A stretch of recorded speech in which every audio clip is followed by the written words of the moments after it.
Good evening, everybody. Let's learn some Dungeon Crawl Stone Soup in 2020 Merfolk Skald. I'm trying to kind of teach myself this hybrid class and hopefully teach you as well by talking through my learning process and my thought process and visually illustrating through a collection of bad plays and some occasional good ones to keep me alive long enough. What are the pros and cons of this class? What are the philosophies behind playing it properly? What do you want to do? Now, because of what my personal strengths are as a player, and really it's just that I use melee all the time because it's probably the easier of the character types. But anyway, because of that, I want to do a heavy armor and shield focused character because I'm more in tune with the survivability of a class like that. So I need to get me some armor. I have scale mail that I can wear and it doesn't impact my spellcasting very much, which is great. I need boots and I need a shield really badly. As soon as I get 6 piety with Rue here, I'm going to take off this necklace of faith because I won't need it anymore.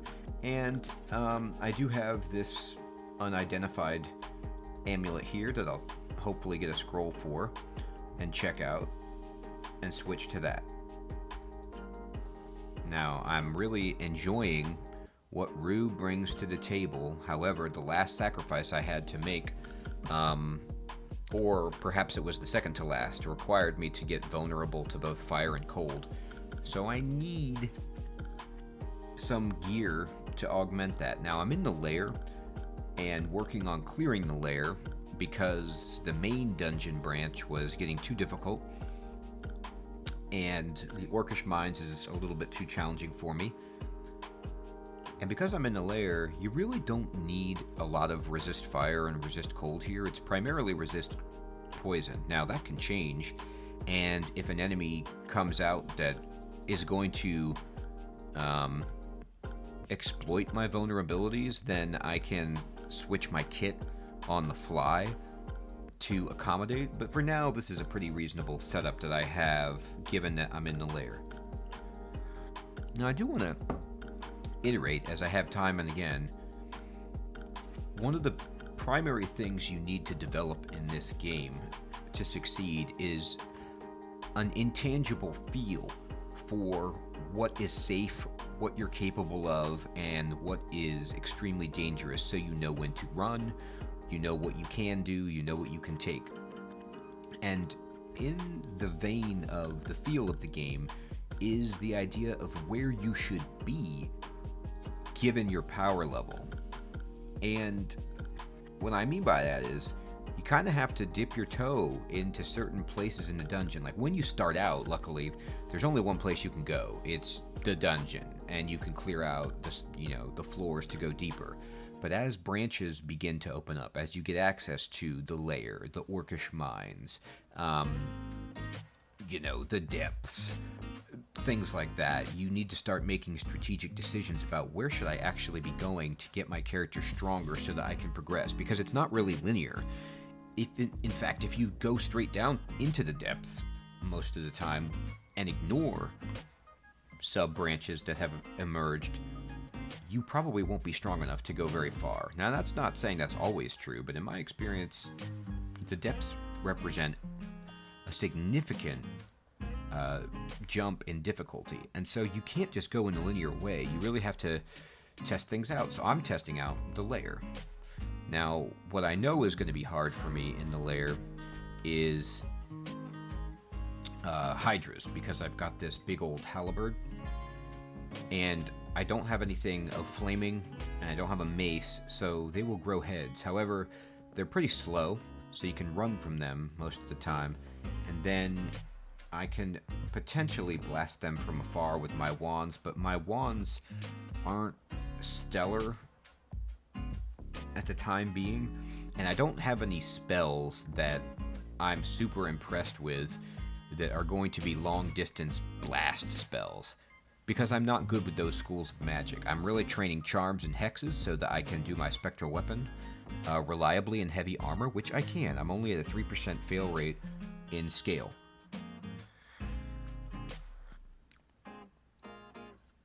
However, my Shroud, because I'm not really training translocation, and I should, is at 10%. Actually, that's a good point. Let's turn on translocations for just a little bit. I do have a -2 aptitude to translocations, which kind of blows, but it won't take that much to get it up just a level or two, and that should cut into the difficulty of casting the Shroud of Galubria for a long time.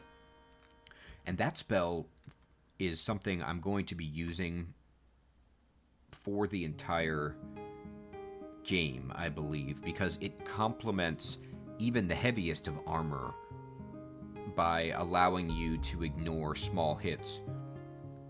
Alright, so this is a yak, and a yak is not hard, but at the same time they can still hit me, and so let's get our weapon out. Alright, remember, I'm using a polearm, and I have to remind myself of this because I don't normally use weapons with reach. You can push V to evoke it, and you will see that it will just automatically target, like, you know, whatever enemy is closest, and in this case there's only this guy, and then you can push enter just to use your hit.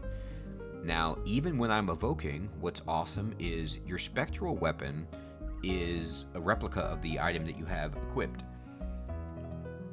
Its strength is based on your skill in casting the spell, but because it's a replica of the type, it can reach, and so we were both, and it attacks whenever you attack. It doesn't attack on its own, it follows you. It follows your lead in attacking. So the yak was here, and I attacked with the halberd and evoked it to reach, and then my Spectral Weapon also hit. So we did this much damage to the yak before he even got in range, and that, my friends, is the massive benefit of using something like a reach weapon. Now I'm just pushing S to wait. My Shroud fell off. I'm going to turn it back on, or I'm going to try to, but it fell apart. And now I'm going to push V to evoke and push enter. Now, you can just push tab to auto attack with a reach weapon, and if there's only one enemy and you don't care about who you're targeting, then that's totally fine. The only thing I want you to be mindful of, unless you have tweaked your RC file if you're playing online, or your config file if you're playing, like your INI, if you're playing offline, to have an auto battle that will keep you standing in place, don't hold down the tab key, because then you'll start moving, and you generally don't want that to happen. Like, I don't care about that with my really, really heavy melee types, like my Minotaur, for example, who was wearing crystal plate and the shield. Like, I don't care if he just runs in. In fact, I want him to run in most of the time and close the range. But here, I need to be a little bit more careful about my positioning, because I'm much more fragile, and I want to exploit the reach of my weapon. Alright, so here comes a Spiny Frog. Now, a Spiny Frog, remember, if you're new to any enemy, or you just want to refresh your memory, or you're like me and you just forget things, or you're not sure how they have changed in the most current version, and I'm currently playing version 0.24, and 2.5 is coming out very soon, so I'm going to have to learn the new ins and outs of that, and I'll do that for all of us with a new series on a new race and background type. But anyway, in this window of kind of like information, when you right click, it says it looks dangerous. This line here tells you the game's estimation of how hard this enemy is relative to your power level. Now, this can be wildly wrong, you know, if the game might approximate your power level in a way that is inaccurate, or you don't feel reflects your actual strength, and that's fine. But this gives you like a ballpark. Like, why is he dangerous? Well, he attacks you, and he drips venom, so he's going to poison you. So that sucks. All right. And which is why resist poison is the main resist you want in the Lair.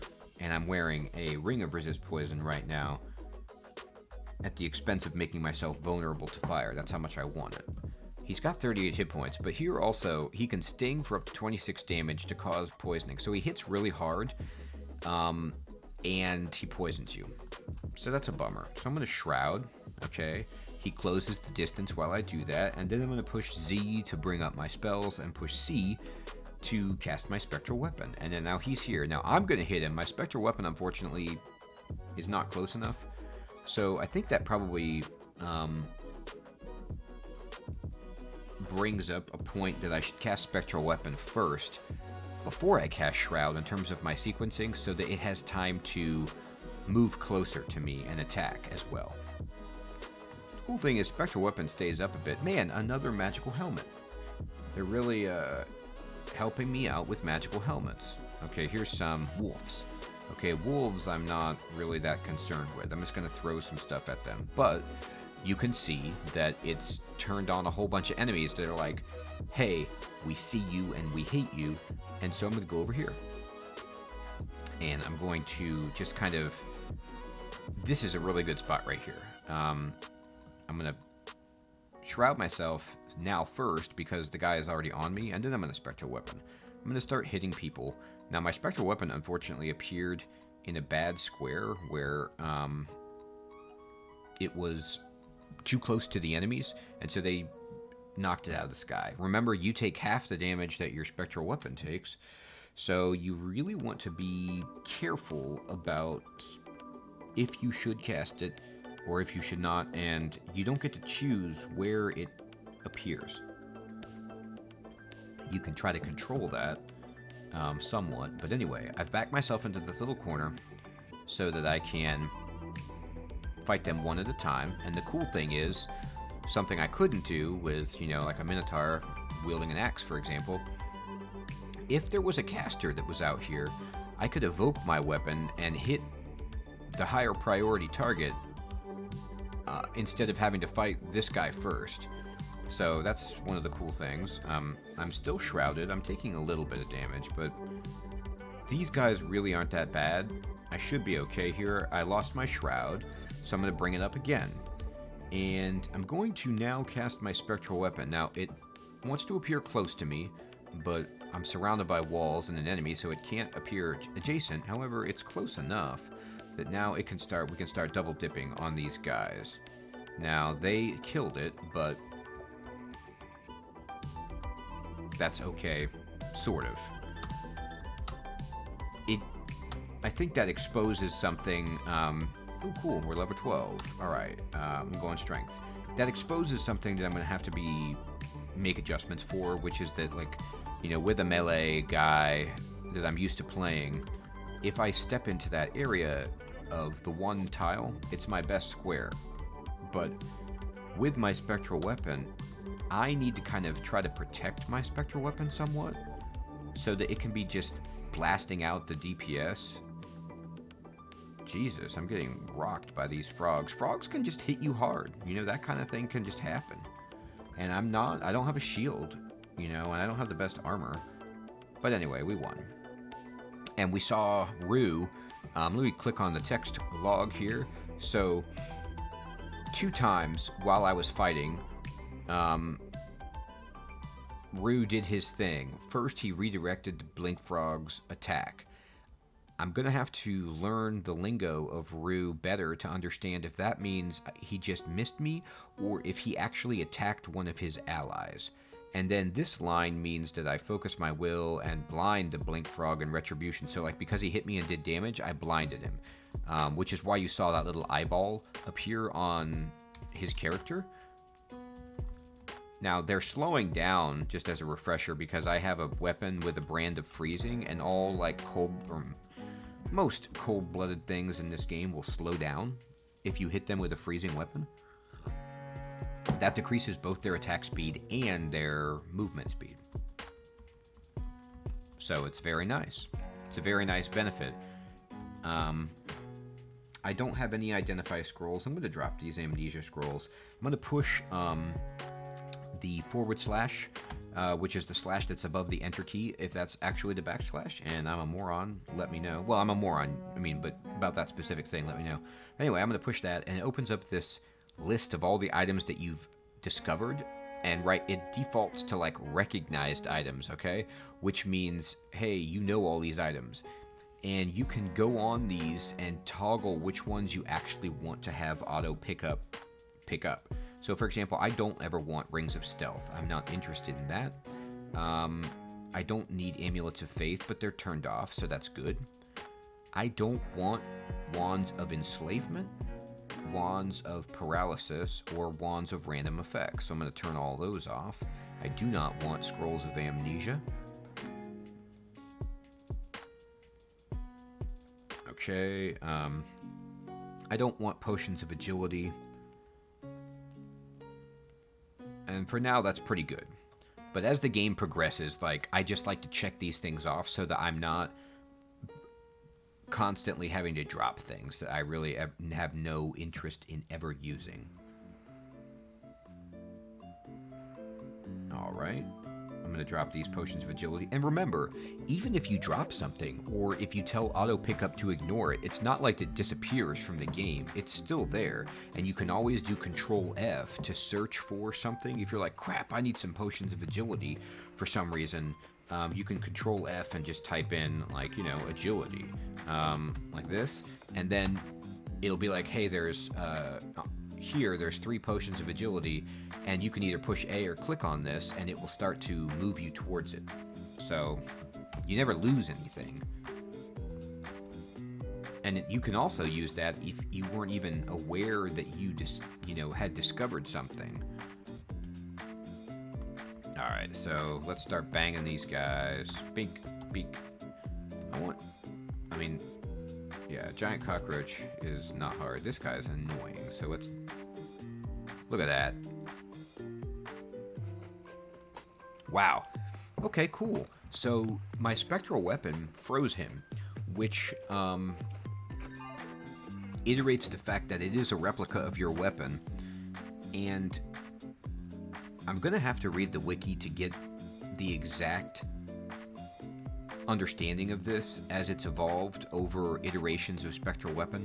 But I believe its damage is based on your skill in the appropriate spell schools, or maybe just its weapon type, but it looks like it's keeping all of the magical brands that are on it. So it has freezing, for example, so that's further incentive to try to get some very, very favorable brand, because now you would be in effect hitting, like if I had electrocution, for example, and I was electrocuting somebody twice, the potential for damage there would be unbelievable. Okay, so there's the spider's nest. We've discovered that. Now, I don't really want to go into the spider's nest at all right now, but it's a good branch for us to get a rune in. Before I even venture in there, I will want a shield so that I can at least attempt to try to block the orbs of destruction. Hopefully reflect them if I can get some kind of reflection item. Alright, so here comes a guy. He's really not that hard. Rue believes I'm ready to make a new sacrifice. Fantastic. Now that is going to be the last sacrifice I need to make with Rue in the game, unless I reject all these sacrifice options. And to get max piety. Now, you don't get any new abilities at max piety with Rue, but the intensity of his abilities are proportional to your level of piety. And so I want to make sure that I have max piety so that, like, if I'm doing something like, drawing out power, I heal for more. Or if I'm doing apocalypse, I wreck everybody on the screen for even more damage. So what are my choices here? Drink is never happening. Let's go ahead and I'm going to push question mark to, like, have it describe durability. Preventing you from having any ranks in the armor skill. Okay, that's terrible.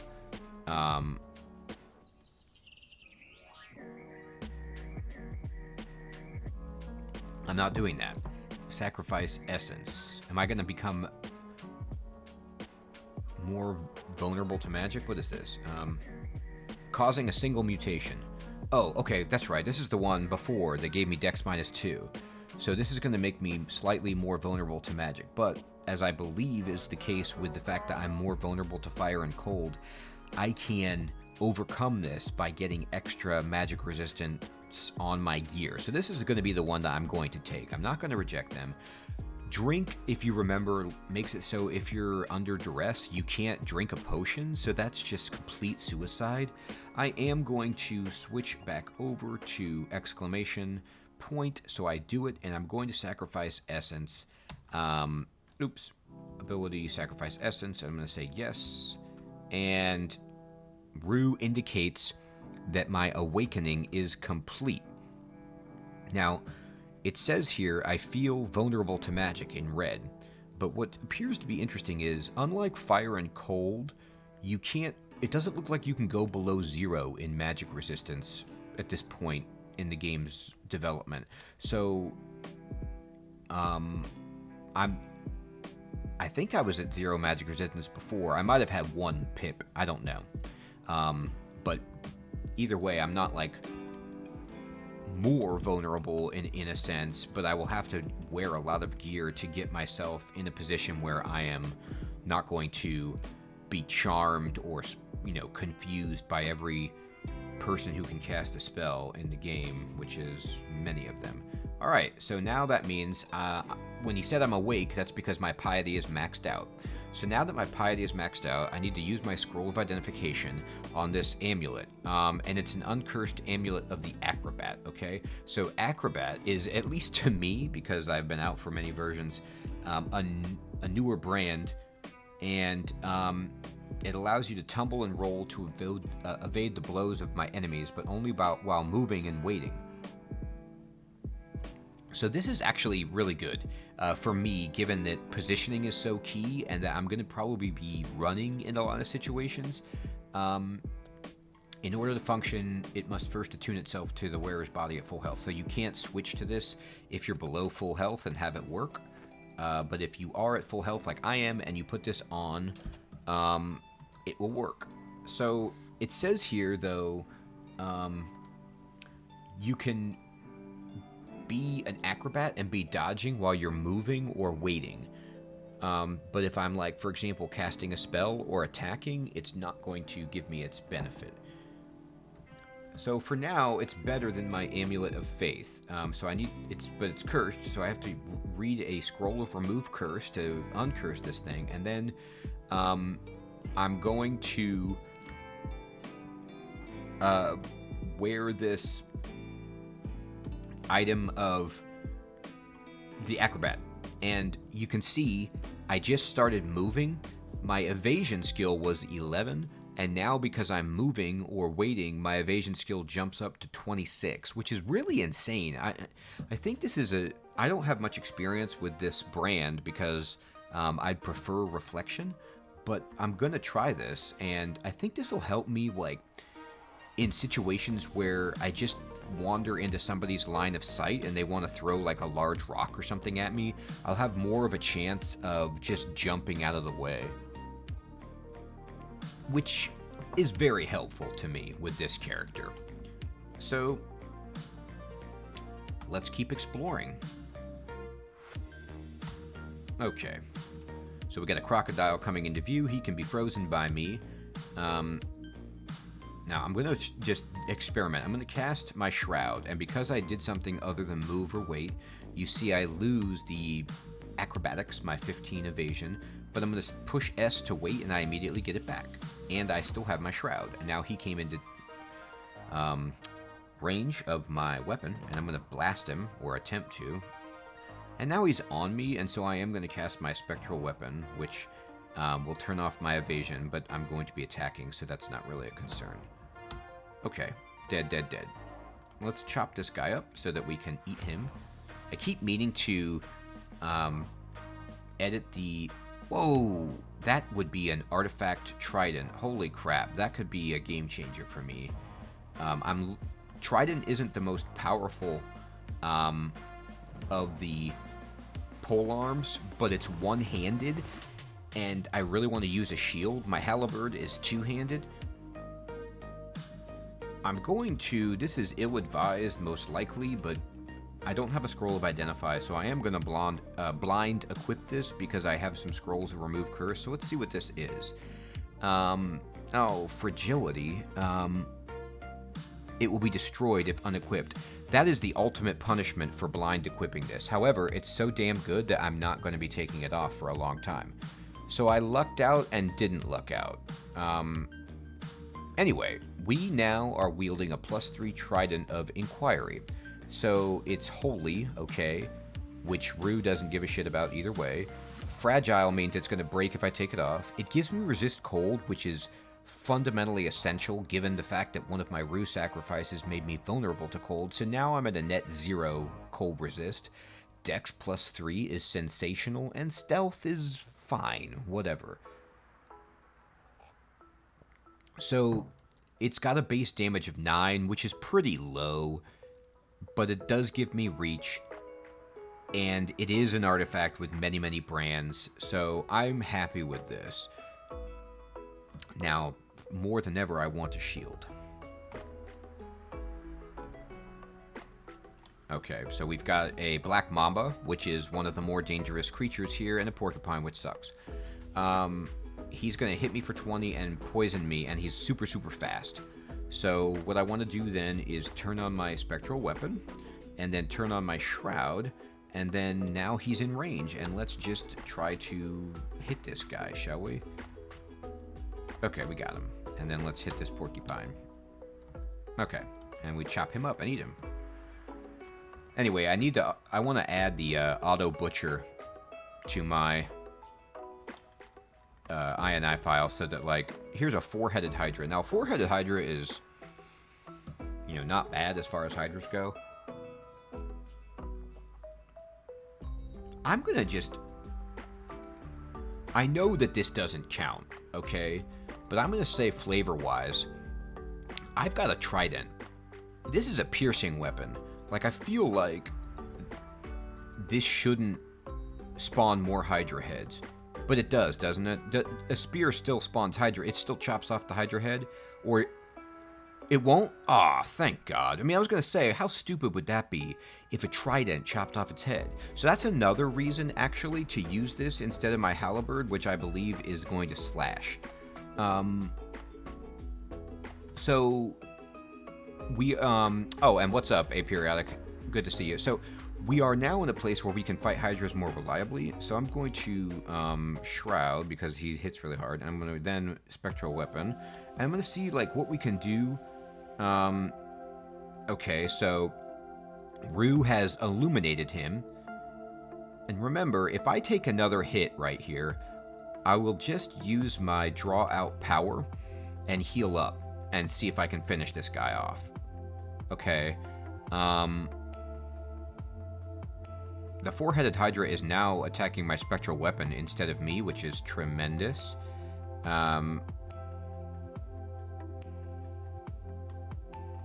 got him. Man.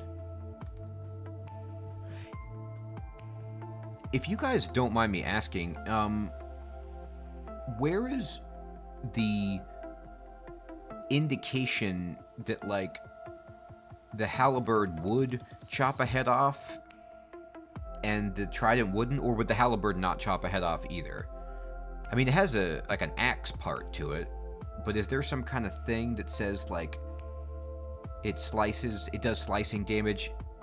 Okay, so Halberds do chop heads. So what I'm looking for, like in D&D, for example, it would be like piercing, bludgeoning, you know, slicing. Like, there's different types of damage. Is there a word in here in the description that says slicing? I'm not seeing it here. I mean, it makes sense. Like, I get it, but I'm just trying to find out how, like, you would know as a player which one is more favorable to use against a Hydra, given that they're both polearms. Anyway, I'll just take the great benefit that it works in my favor, that I have this Trident.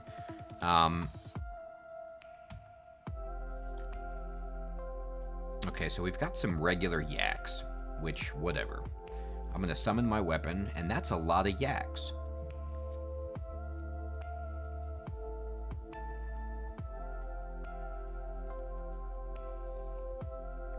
Yeah, it is just... I mean, it doesn't matter against anything but hydras, but I have had hydras ruin my day, just knock me out, so... Alright.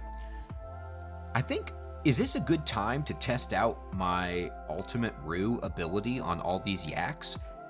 I feel like it's, you know, just given the apocalypse, I maxed out my piety with Rue. I made my final sacrifice. I'm awake in his mind. And so let's just blow these dudes up. I'm going to push S and just wait to get as many on the screen as I can until they're kind of... Oh, no. Look at this. You had to come and ruin my party. I'm going to do it anyway and run away. I've got this staircase right behind me. Let's see if we can kill her with this. All right, here we go. I just did Rue's ultimate ability, which is called Apocalypse. Now, I'm going to go through this slowly so I can really appreciate what's happening. I reveal the great annihilating truth to my foes. Rue, in terms of flavor, is so hilarious to me. I love that its description is just like the only god that opposed creation because he views it as a distraction to the ultimate truth of reality or whatever. That's awesome. Okay, but then here it's like I give him the secret. Like, I don't know how you communicate Rue's secret verbally to yaks, but anyway, that's beyond the point. I'm doing that. Ooh, I even destroyed the plant. Like, this plant that was on the screen got destroyed by the secret. And so some of these yaks have been outright killed. I outright killed Nagarle. I mean, she's dead. She was extremely dangerous, ready to just drain me and cast all kinds of spells. I have no resist negative energy, I don't think. She was going to try to just ruin my life, but I did this. I killed, let's see, 1, 2, 3, 4, 5, 6, 7 yaks and Nergali outright with that. Bam! Look at that. They were there, and then they're gone. That is so good. Man, that is tremendous. And then these other yaks are paralyzed or asleep. I mean, sweet, merciful God. Now, it did drain my skills. So let's look at how much it drained my skills. Okay, it drained them about one full level, which is significant, but if I start blasting these guys, let's see how long it's going to actually take me to get my skill levels back.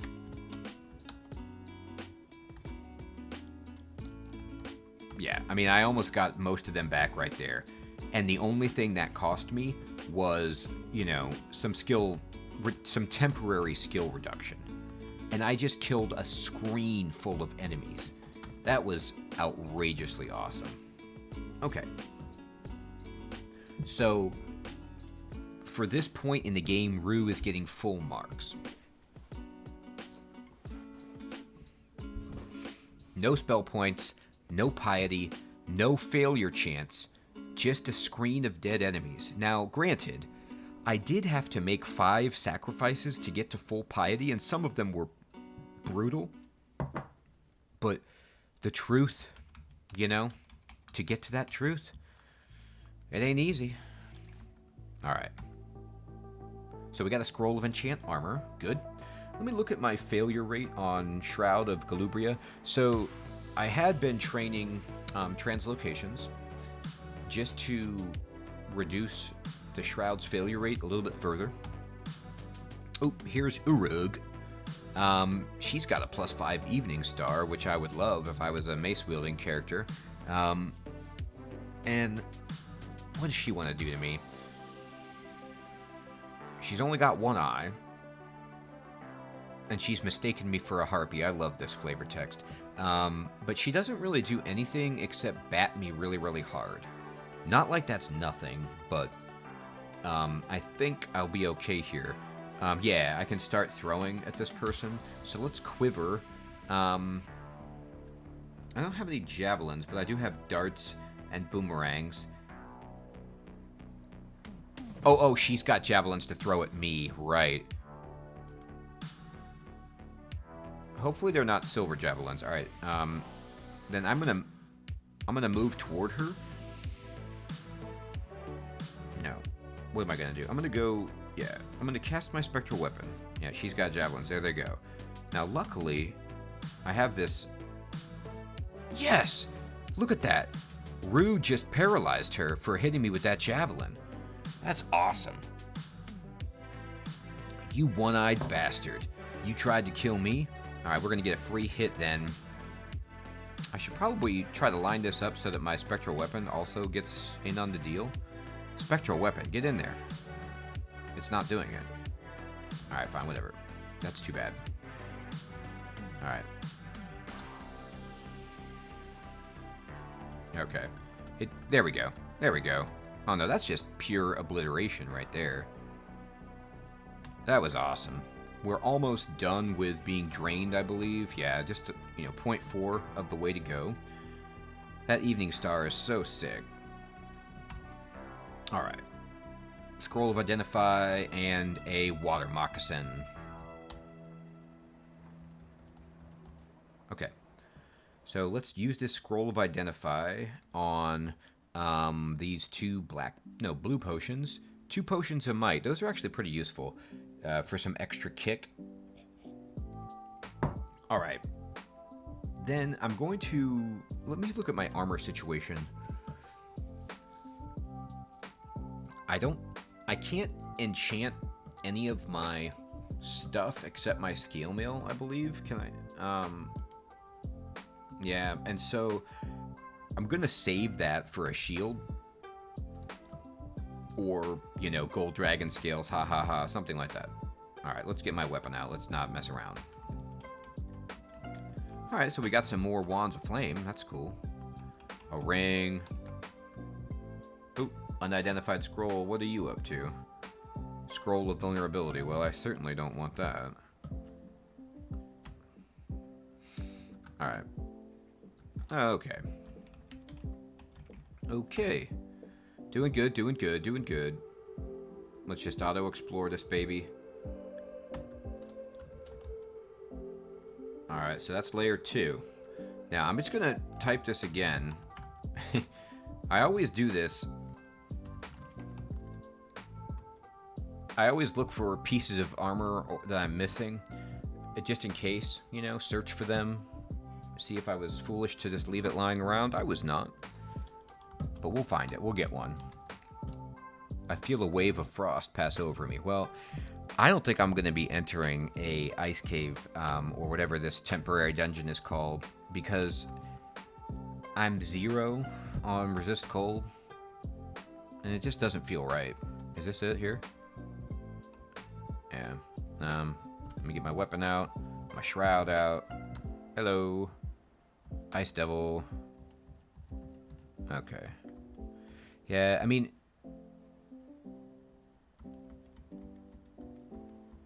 You think I can step in?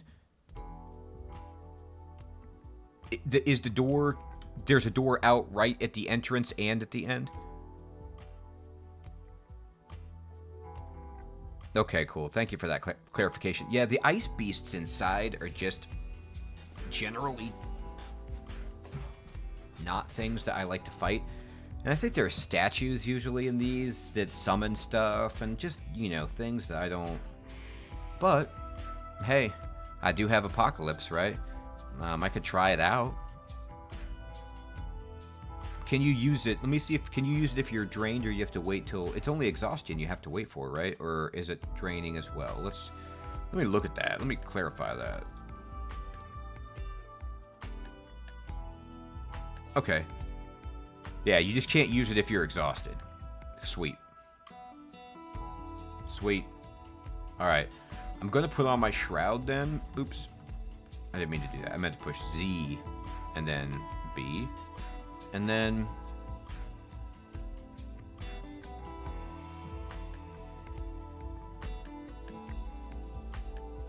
that's fine. Let's just see what we got.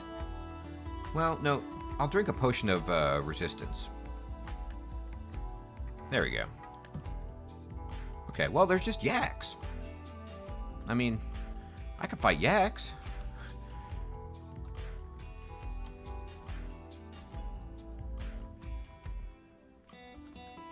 Okay. Let's just move really slowly. Yeah, polar bear. Love it. Sure, polar bear.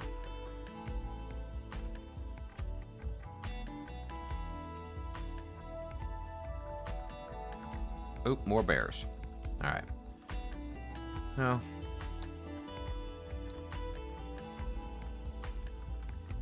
More bears.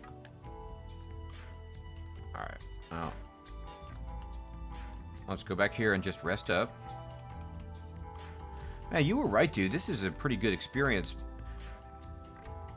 So much of my experience in this game is informed by massive psychological trauma when I have a character that I feel is strong and then dies suddenly. And I'm scarred for life. You know, and I had a character get killed in one of these icy things by some ice damage out of nowhere that I was not expecting. And so I have probably an irrational fear of them.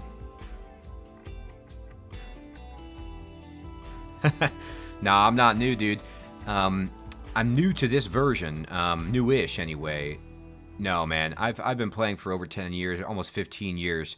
I've got so many scars. There'll be months where I can't even boot the game up. That it just... The icon on my desktop just, you know, drives fear into my heart. But I swear, if you're a new player, there's no better way to learn than to build up scar tissue. Sweet. Yeah, you know what? I saw a plus... I had a plus 11 war axe on artifact. Isn't that the case? Dude, I'm with you on that. Hello, Tangent. It's like you get the game tricks you and gives you some unbelievably pimp piece of gear, and you're just like, yes, I can do this. And then 2 seconds later, it just claims your character's life. Yeah, I think on artifacts, there's gear that can just get plussed up like way beyond what it normally can be. Crystal plate on level 1? Yeah, sweet. Exactly, right?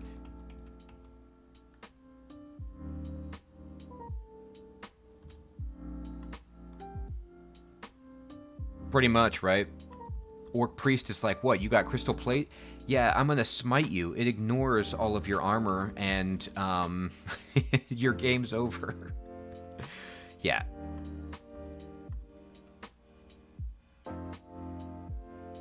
Please do. I hate smiting. I see those green robes in my nightmares, I swear, on that Orcish Priest.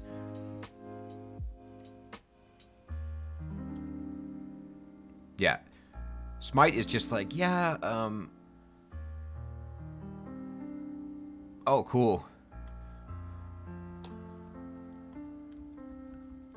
Yeah, I haven't tried it on, I mean, I play on my laptop or on my desktop, but I haven't tried it on and messing with it to that extent.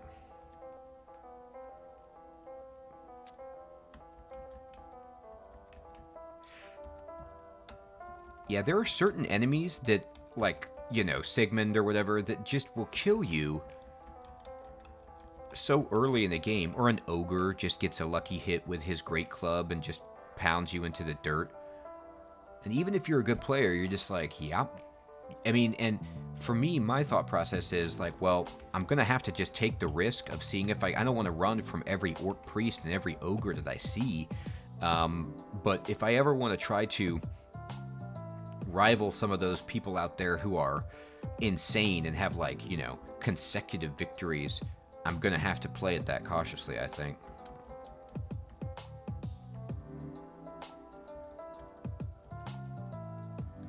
Well, I actually got some of the potions here.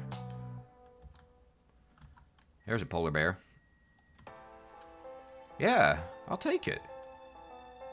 Alright, let's get my weapon out, and let's get my shroud on, and then say hi to this bear. Hopefully he doesn't go berserk. He did not.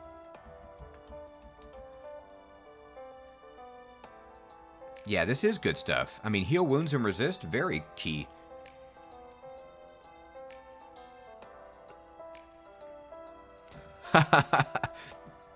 Yeah. The back-to-back shaft fall is unbelievable. It's only happened to me a few times, but it's just like, really? The game just doesn't want me to have this one. Zot just, you know, designed his dungeon too well. Large shield. Large shield. I can't really probably use that effectively, but I can build up to it. You better believe it, right? Oh, that's awesome. Frost Giant. Oh, there's going to be some Frost Giant back there. But I got the deep water.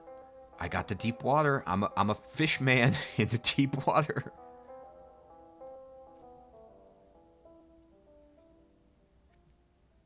Yeah, you know, to be honest, hello Tangent, I love Gargoyle Fighter. It's one of my earlier 15 rune wins was with Gargoyle, just because they can shave that torment damage. You know, and that goes a long way. They do have very few hit points though, and so you can get the unfortunate, like, you know, Crystal Spear or something at you that just takes you down in one shot. But for the most part, gargoyles are so stout. Love them. Love them. No, not a good escape. I don't have a wand of digging or anything either, but I'm gonna just poke my head in. No, I don't have a wand of digging. I'm gonna poke my head in. I'm gonna first put on my shroud, and then I'm going to I'll cast my weapon too and just see what's back here. Oh, look at all this stuff. Alright. I'm being so careful. Careful. Careful.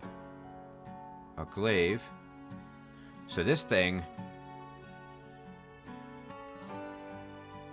Ah, sweet.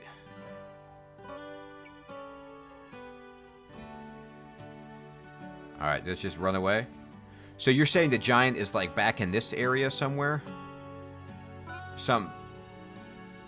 He's just some disproportionately difficult enemy that's guarding that treasure pile? Well, excellent.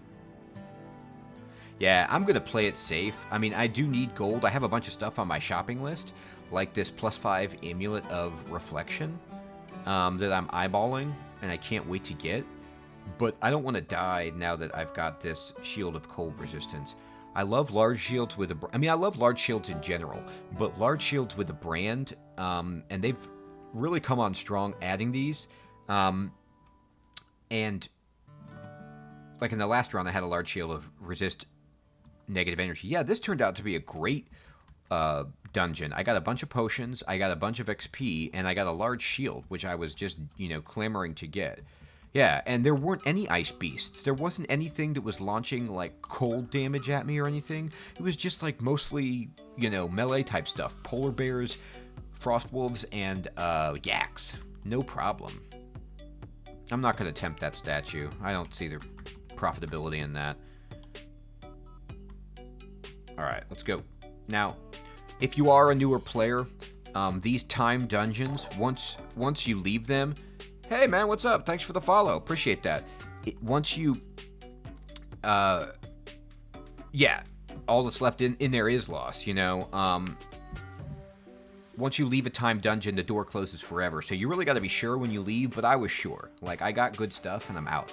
Now, I want to just check myself out, okay? And what I mean by that is, let's look at my failure rate. 1, 4, 2 on my primary spells. And if I put this shield on, I am... 14, 75, 54. So, I'm never going to cast Infusion again. That's not happening. I need to get my skills better. Yeah,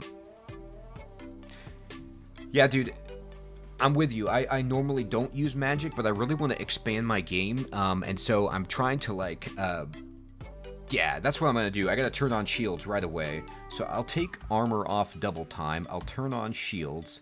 I'm going to slow up on fighting for the moment.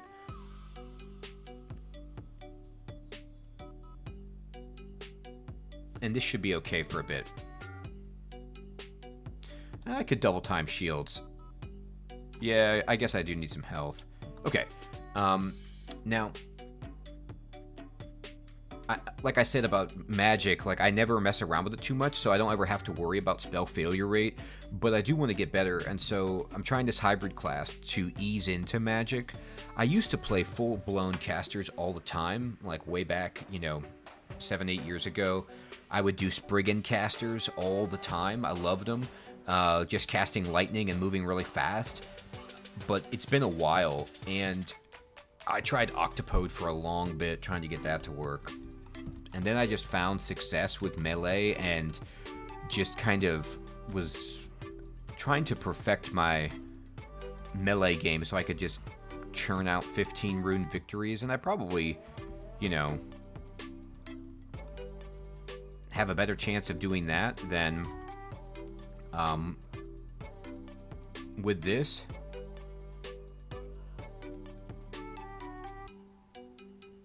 Dude, those boots are sweet.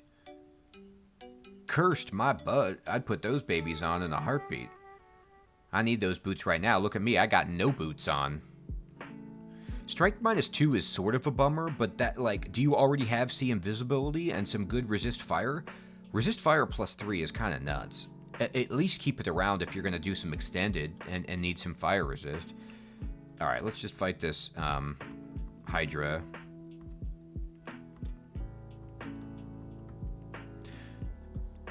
Let me see if I blocked any attacks. I did. Look, I blocked 1, 2 attacks outright. Let's get that +5 shield of, or amulet of reflection going as soon as possible. Oh, you Spiny Frog, just doing all your damage. Okay, I'm near starving, my god. Let's eat some bread then. Alright, so we're sitting here, and I'm going to drop this Ring of Stealth. Not interested in that. I do have a Scroll of Identify, so let's check out these 3 potions. 3 potions of mutation. I will save these later in the game. If I am blessed to go so far that I get to go do some extended, I will switch to Zin most likely, so I'll save those potions for cleansing. Some of my buddies like to experiment and just quaff those, potions of mutation and see what they get. I don't really care for doing that, especially when I have a character that is gained so much traction. I don't want to lose it now to something stupid.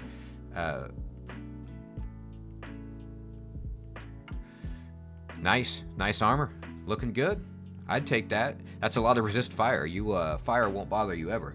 I'm going to blind read this scroll. It was a scroll of silence, all right? And I'm going to just wait over here for a moment until this silence wears off, and then start exploring again. Turn on my Spectral Weapon and start bashing this Hippogriff into oblivion. I already have a 13 shield skill, or a chance to block, I should say. Actually, I should say none of that. I have a 13 SH. How about that? That's good enough. All right. Let's go ahead and keep exploring. Pull up our weapon. Oh, that's right. I'm terrible at casting Spectral Weapon. I only have I'm 50-50 on it. I forgot about that.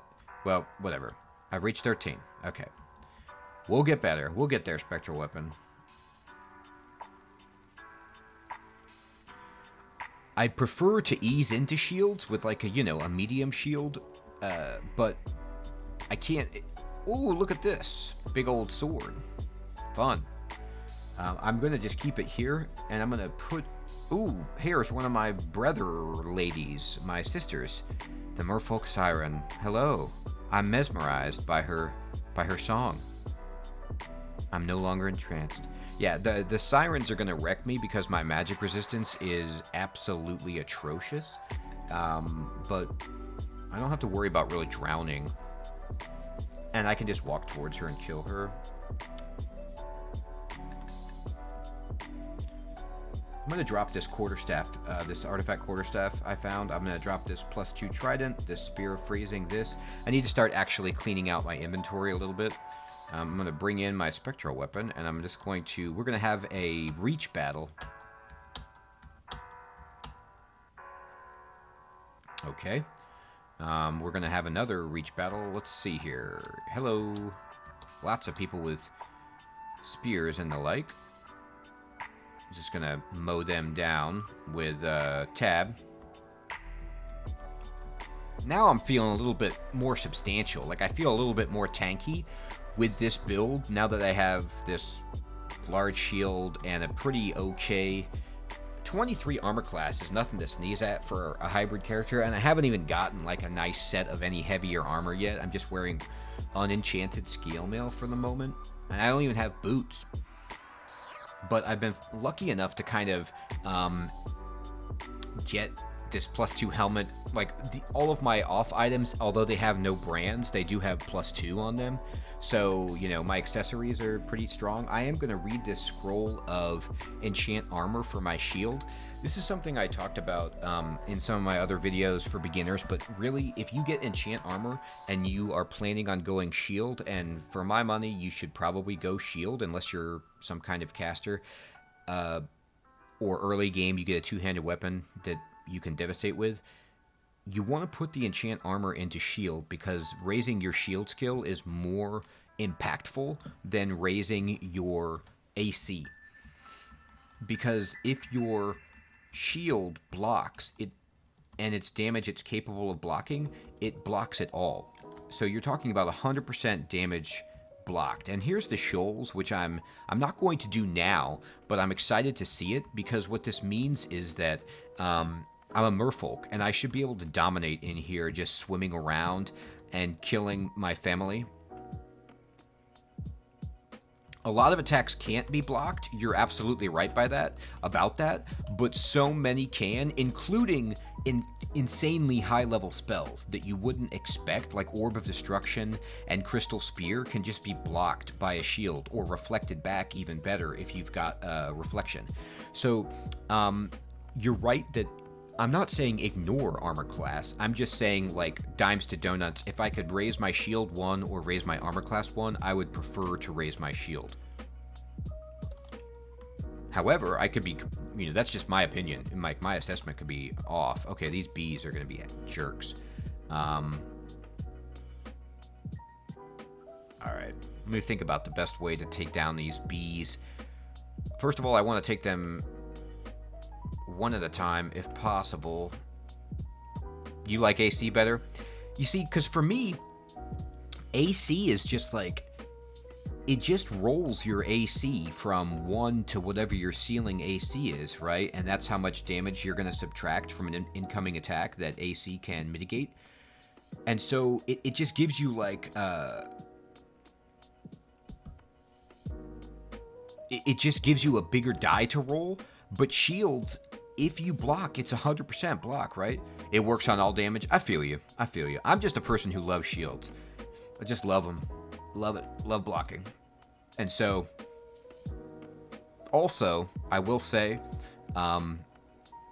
in this case, I just have generic scale mail, so I'm not going to enchant generic armor. But I've got this pimp large shield of cold resistance, and so it's the better long-term investment to enchant that. But even if it weren't the case, I still like shields. All right, I'm gonna push, but you're right, and that's the point. Peck, is that like everybody has their own 2 cents about the game, and so you really need to like. I will probably use this shield to the end of the game unless I get some kind of like unbelievable artifact shield that will drop. You know, you take what knowledge works for you of the game, and you combine that with your own playstyle, your own strengths and weaknesses, to try to overcome the challenges that the game presents.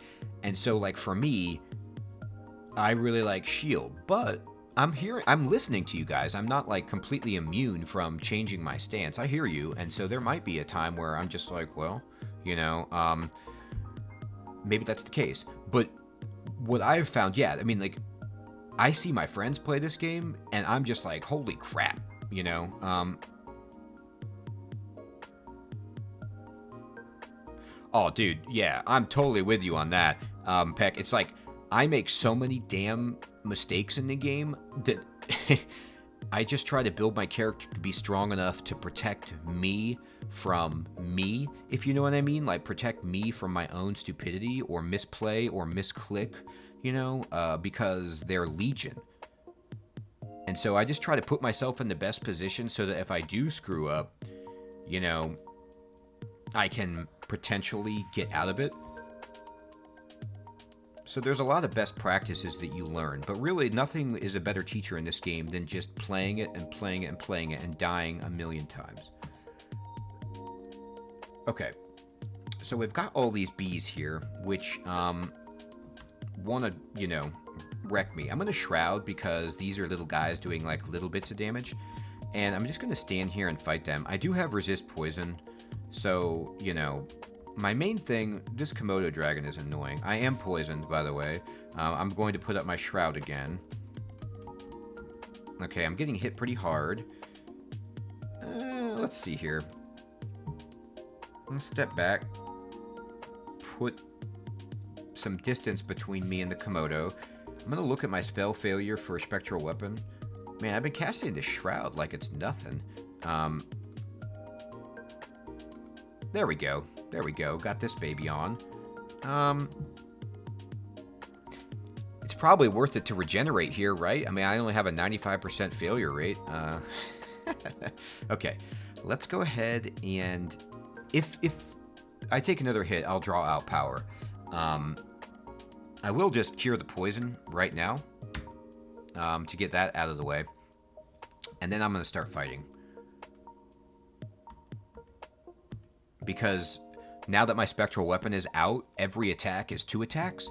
And so let's just leverage that to devastate these dudes. All right. I'm going to find me a safe little hidey hole. Yep, this guy was lying in wait. Safe little hidey hole to rest. Okay. Now, I've already got my shield, my SH. Yeah, exactly. You know, that's one of the things...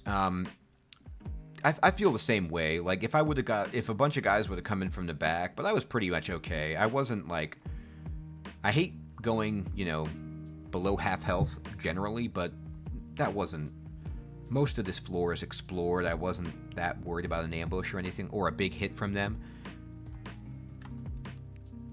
But here's a bunch more bees. So there's like a mini hive or something like that over here.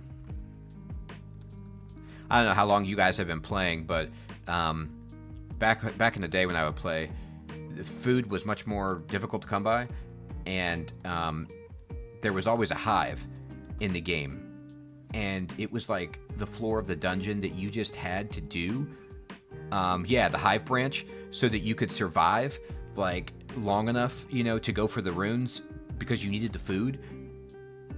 But the precondition was you had to have resist poison. And it was still kind of hard, you know, but every time I would just have to clear out that hive and stack up on honeycombs, just get this huge honeycomb stack. So this is just like the only thing in the game that still harkens back to that time of the hive, I feel like, is the hive branch.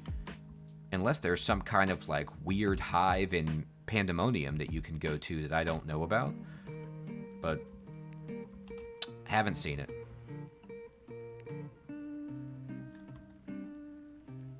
All right, let's just get going. Hey, bees. Yeah, okay, here's the big bee. Hello, queen. The queen. Oh, looks like Rue slowed her down. Yeah, look at this.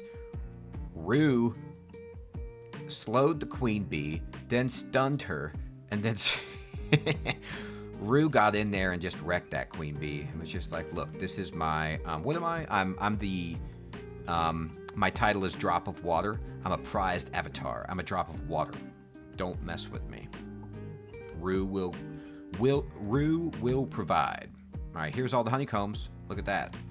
Oh, I adjusted my auto fight to 80, by the way, just to further protect myself. I usually run at 70, but I've gone up to 80. I'm starving. Well, guess what? Let's bite into these honeycombs that have turned into bread.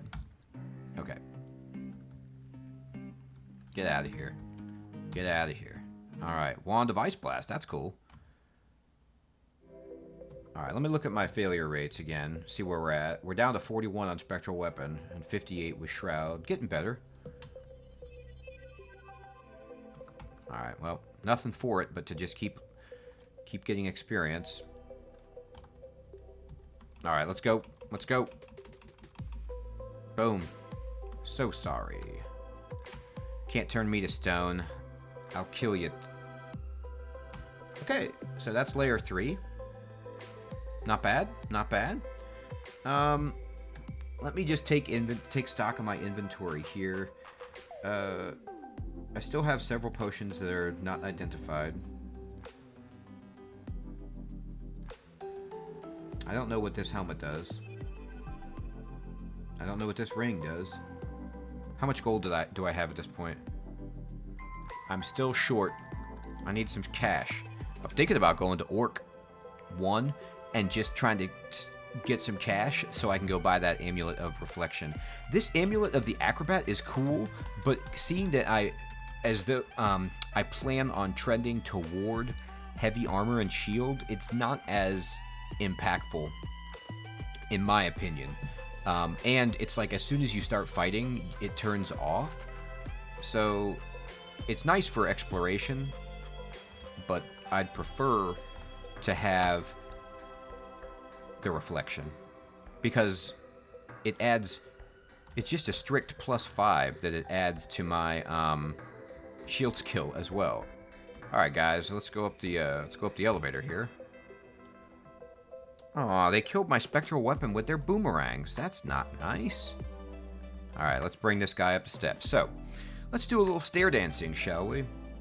Again, if you are new, this is called stair dancing, and it is one of the most powerful tactics that you can use, especially if you're melee like me, where you bring the enemy up the stairs and you eliminate all the other guys from being a threat.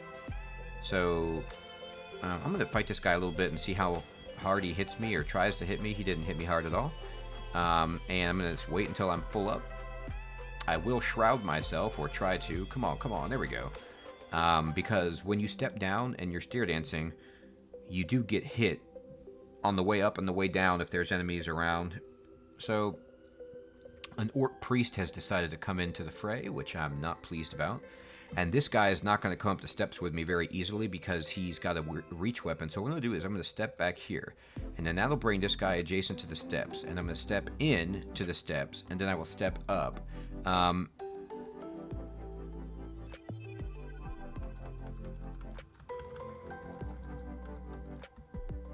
Dude, slings are... Yeah, I used to not be like too impressed with slings. And then I started wrecking people with halflings. With slings and have been a believer ever since.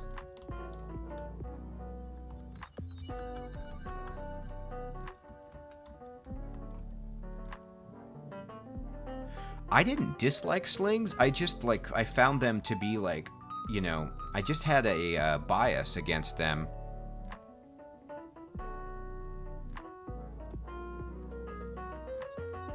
Where I thought, oh, well, it's a sling, it's just throwing a rock, it can't be that powerful. So I kind of dismissed them, and then it was also just tedious, I felt like, to wield them and unwield them and stuff like that if you were having a melee weapon, but early game, it just wrecks people. Alright.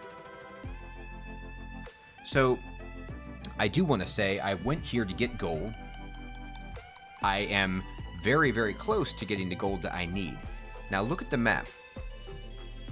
This is Orcish Mines 1. It looks really small. That's because there could be 2 sections more to this that I can't access right now. I have to go down to Orc 2, find another up staircase to get there. But I don't want to mess around with that too much. I'm just going to try to stair dance a few enemies or find some gold.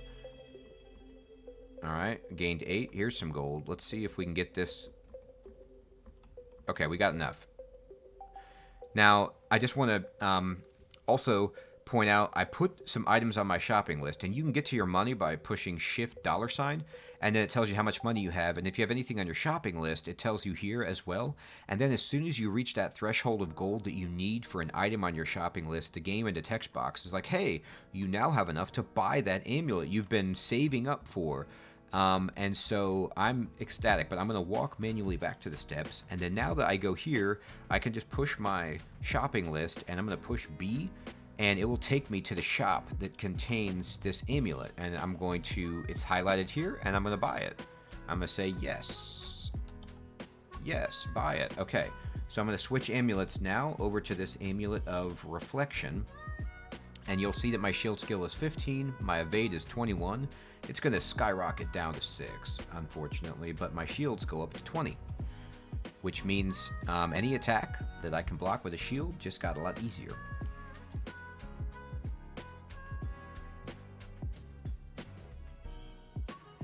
Okay.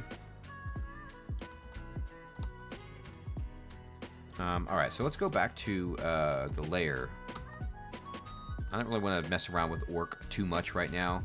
I don't need it at the moment, and Lair is okay, especially since I have this Trident and it doesn't spawn more Hydra heads. I've got resist poison. If it starts getting hard, you know, I'll go somewhere else. Now here's a fun situation where there's this electric eel here. I have no resist electricity. Electric eels are real bastards because their range is insanity. It's LOS, and electricity can do so much damage. However, I picked up some charges for my Wand of Flame, so let's just give this guy the juice. It was pointed out to me that the Wand of Flame does extra damage to people in water because it creates these, like, steam clouds. And this guy has no protection against fire, so we can wreck him. Now, a Spiny Frog is here, and there's some other guys approaching, so I'm just going to stare dance this guy up and fight him one-on-one. Now, let's look at the screen and just see how our melee game is developing. I block 1, 2, 3, 4, 5 Spiny Frog attacks right there. So this guy hasn't even hit me yet, and my large shield just carried me through that. So it's causing me to, for the time being, lose a lot of functionality as my spells go offline, but I'm going to work back to getting these charm spells back online because both Shroud of Galubria and Spectral Weapon are beginning to end game spells as far as I understand. And having a large shield is so important to me. Alright, so I Stare Danced, and when you Stare Dance, you don't always get all the enemies that are adjacent to you. So this, yeah, especially Spectral Weapon, because it's like, it scales with my skill and with the weapon, I think. Or maybe just with my skill. Either way, they're both awesome. And so, it's only going to get better. And I need to be able to cast it. However, as the game gets harder, I need to be able to stay alive to do that. And so, you know, I need some defense. And this is giving me defense. So, I've got this, like, insane... My evasion sucks at the moment, and I'm going to have to train dodging. Luckily, merfolks are really, really good at dodging. With your skill and the weapon, that's sweet. So it's both. Okay, so that's even better. I'm going to train dodging.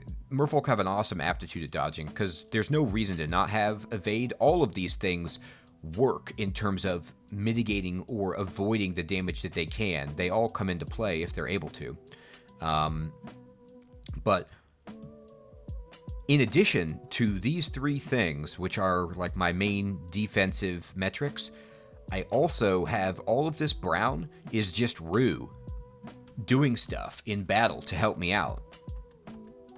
So it's like I have 4 pillars of defense, and I have my Shroud, so I've got my spells, you know, so I feel really good. Like this character type, this hybrid type, seems to be a little bit slower to get going than, you know, a troll berserker or a minotaur fighter or something like that, but once you get it going, it feels good. It feels strong.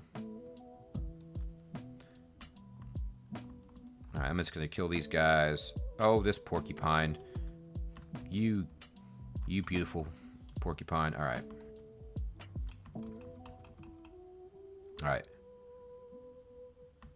Yeah, you're right. I mean, some species are straight up stronger, and merfolk is... There's nothing wrong with merfolk. They're stout. They're fine. And they are a good recommendation for an early player if you want to try out Reach, and if you... yeah, for sure.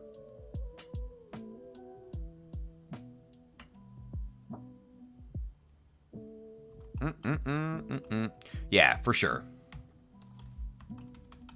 Alright, let's see.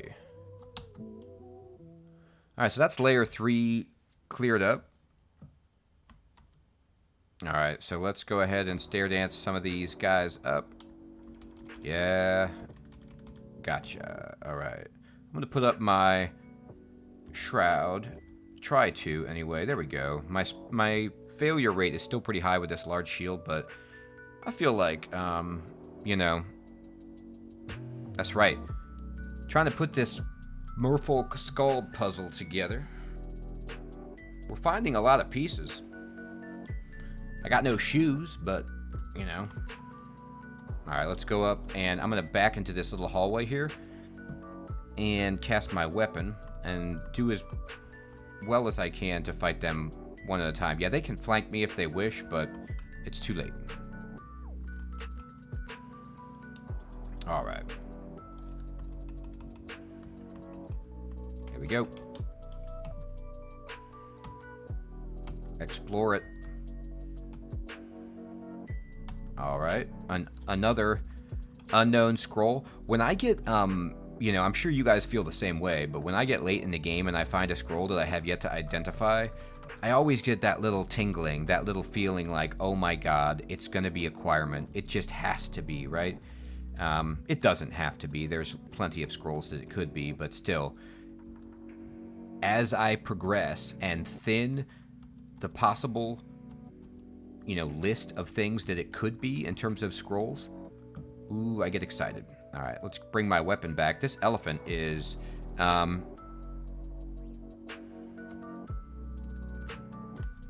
causing me all kinds of problems, but we'll win.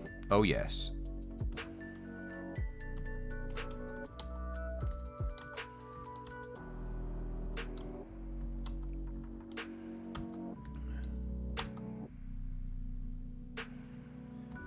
Let's keep it going, elephant. You and me. Oh, another elephant.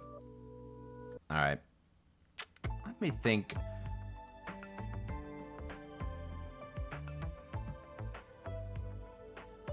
What can I do to a big old elephant who wants to push me?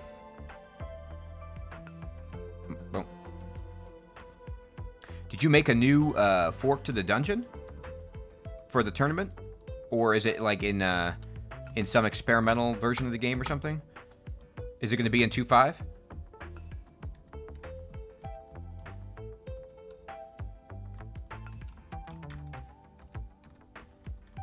I have so little experience with playing online, unfortunately, that, like, I don't even know what's possible.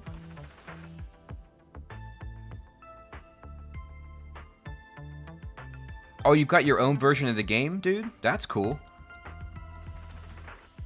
So, how do you have to install special, like, software to try it out? Or is it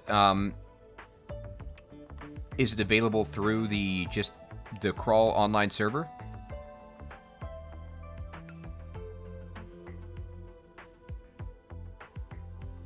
Oh, cool. Oh, dude.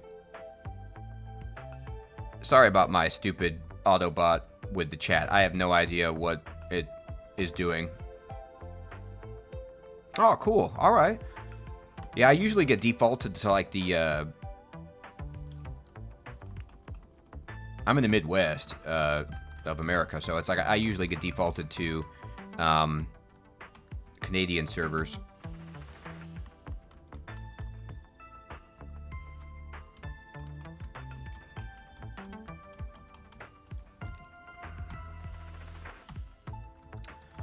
I'll actually manually enter in the information then. Alright, so at this point, you know, I feel pretty strong with respect to the enemies that the Lair is presenting right now, just the generic enemies. I am taking a lot of damage, but that's just, these are heavy hitters, and I don't have all of my armor sucks. At least with the way I like to play. Now, I'm going to check my memorization just to see, like, what...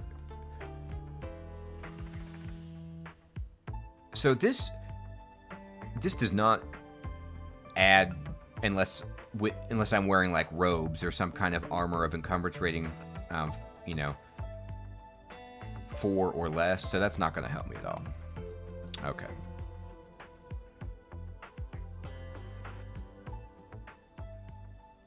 Oh, wow. Yeah, it seems like there's a lot of politics going on about the, you know, the philosophy of the game and the direction of the game. I'll have to dig into that. I have no idea. I'm kind of like completely out of the loop there, but I will say, as, you know, a person who has played for so many years, the game has definitely changed fundamentally.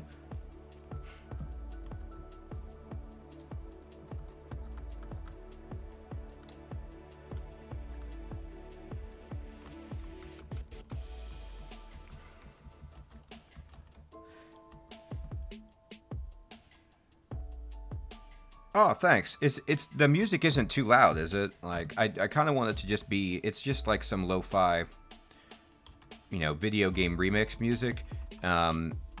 Just want it to, you know, be in the background, not too oppressive.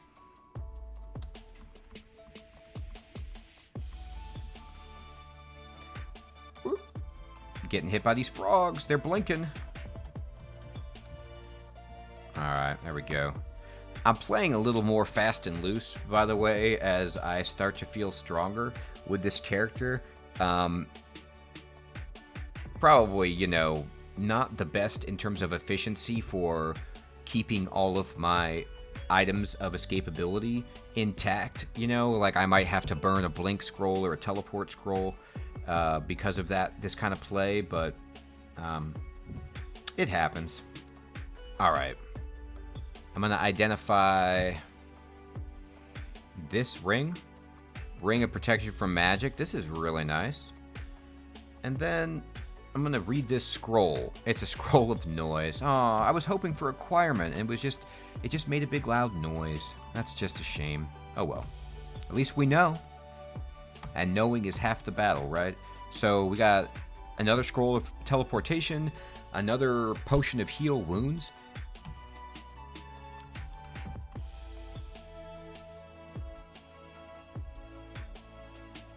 Yeah, Gary, I thought about it, but the problem is that I took a ruse sacrifice, and it made me vulnerable, so I'm already vulnerable to fire. So if I throw on these ice skills, I don't know if I can get more vulnerable to fire, but, you know, I'm definitely in a bad spot with respect to my resistances. Actually, that's a good question for you guys. Can you go beyond just vulnerable? Or is there like, can you get X's further than 1? Or is that the most vulnerable to fire I can be? Because if there's a ceiling to that, or I should say a floor, I guess, then I'll throw on the ice skills and not worry about it. Because it would max out my resist cold.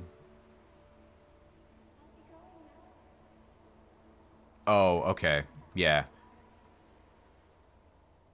Yeah, I see what you mean. Yeah, thanks. That's a good tip. That's a good way to look at it. So it's like,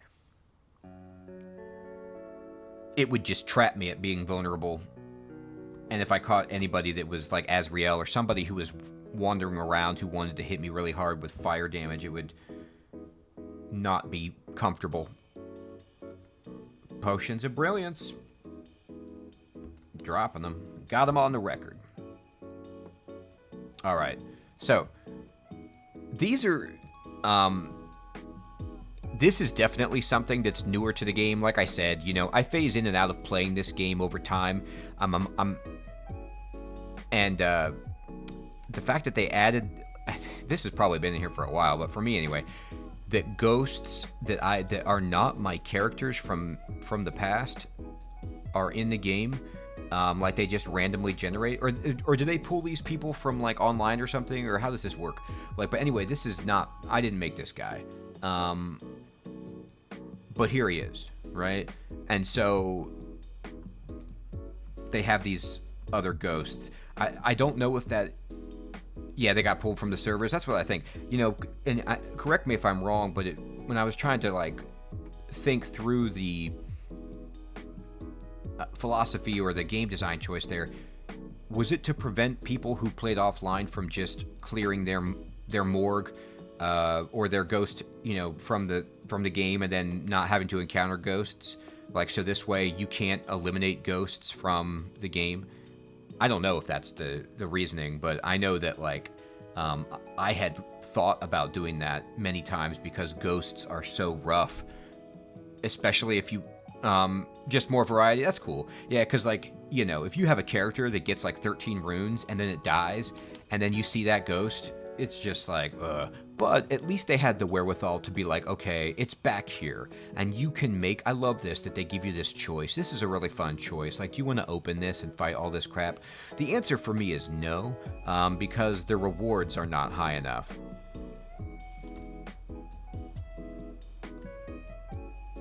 But if there were something, I could consider it, but I generally find ghosts to be terrifying. All right, I'm going to eat and go down. All right, here we go, Lair. Let's see what you got. Okay. We got some wolves. Come on. Oh, no, you can't. Oh, this is my time to shine. This is Merfolk cheese, everybody. Hi, I'm in the water with my reach weapon, and it's all over. Deep water, reach weapon. I love it. You gotta... When you can merfolk, you just gotta merfolk. Alright, there's some plate. Oh, let me turn, I don't want Potions of Brilliance, really. Maybe later, but right now I'm not really interested, so let me just drop these.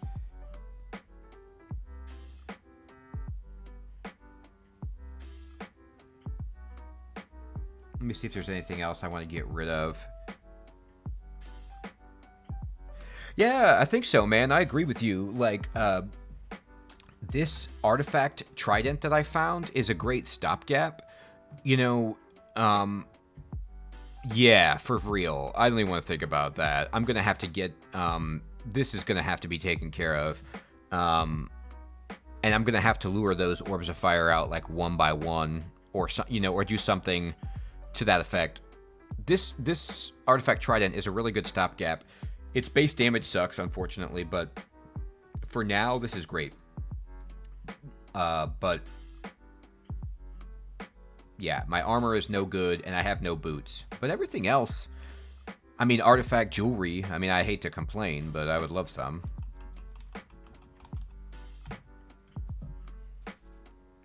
Okay, here's a nightmare.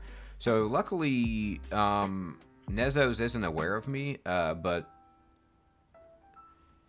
they just this person just rains arrows on you, and Polyum. Okay, I'll see if how this goes. Oh, I got a mushroom problem here. All right, let me just go here, and then, oh, did you see that? That is why Reflection is legit. I just hit him with his own arrow and poisoned him. I mean, I know they're changing Reflection with the next version. I just hope that it's not completely removed from the game, because I love it. So,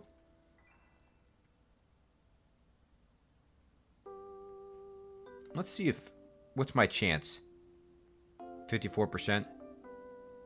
By the way, one of the ways that this game has evolved that I'm totally in favor of is more transparency with respect to the arithmetic behind the game. So, like, telling me, for example, that I have a 54% chance to defeat the magic resistance on this person is a really nice number to have. Like, back in the day, you just be like, I don't know.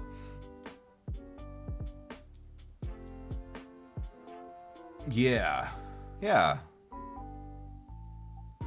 Oh, yeah, much better chance. Yeah, good call, man.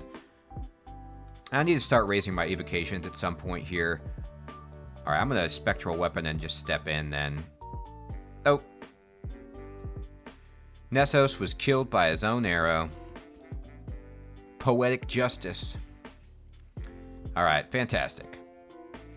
So, I don't think I want to turn charms off, but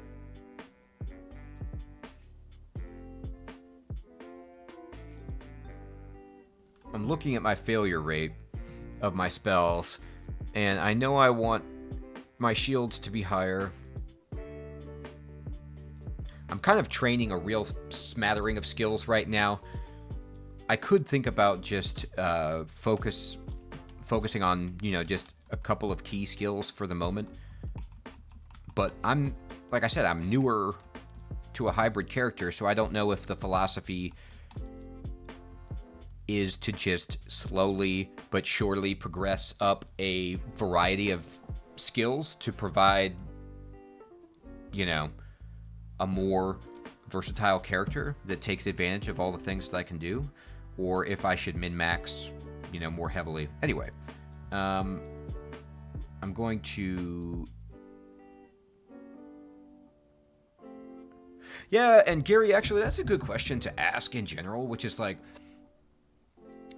is it okay to just build this character out like a traditional tanky melee character and then just have some good charm spells to buff myself up with? Yeah, this is 2-4.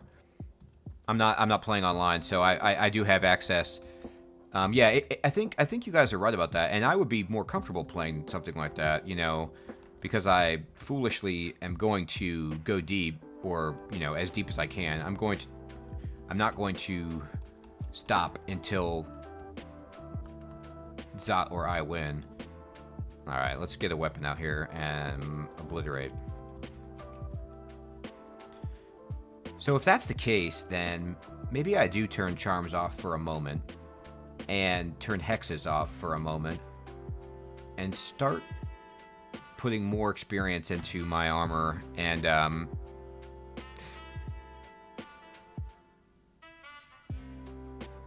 yeah, thanks guys. Yeah, I mean, I figured, because I was training translocation specifically for Blink, just to get the hell out of situations, just to have that extra, escaping.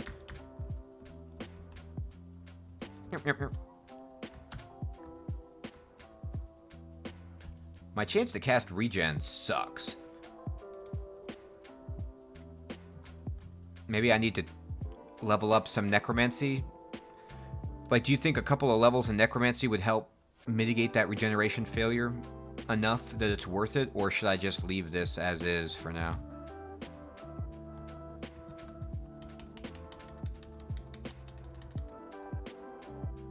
Yeah, I agree, man. Alright, yeah, let's just do that. Yeah, that's kind of my thinking too. I want to just eliminate the penalty from having a shield and then also maximize the benefit from having a shield. So let's just raise the crap out of shields.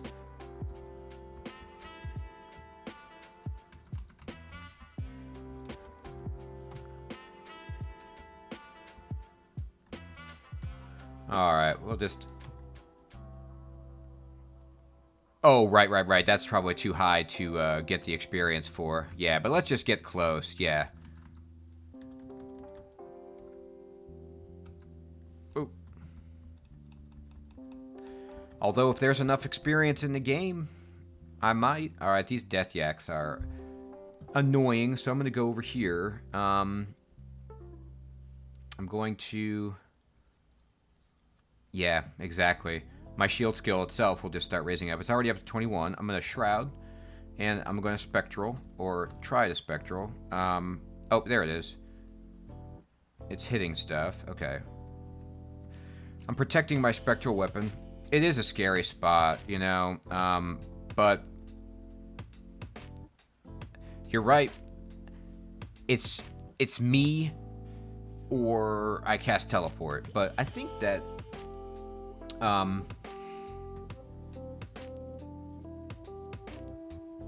I should be okay here. I might have to use Draw Out or a Heal Potion. Gary, you're saying just run away? Head for some water? Yeah.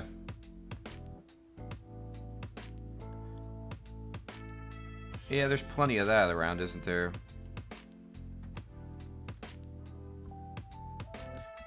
Nice thing is my Spectral Weapon will kind of like, you know, cock block for a little bit there.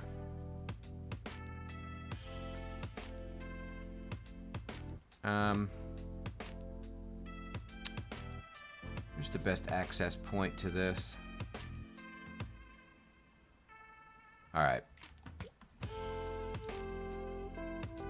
I could fight on just standing in the water, you mean, and get the bonuses from being in the water?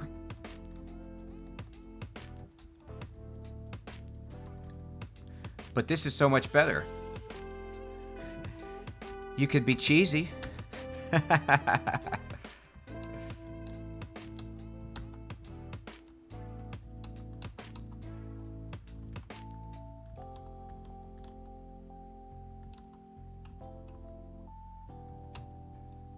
Come back, buddy. Oh, hitting my weapon, huh? That's dirty. Come on, there you go. Oh, boomeranged him. That's embarrassing. All the yaks are gonna hear about that, dude. You got boomeranged.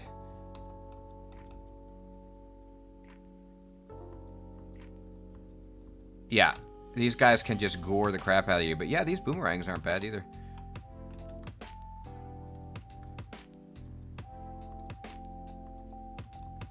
Oh, just...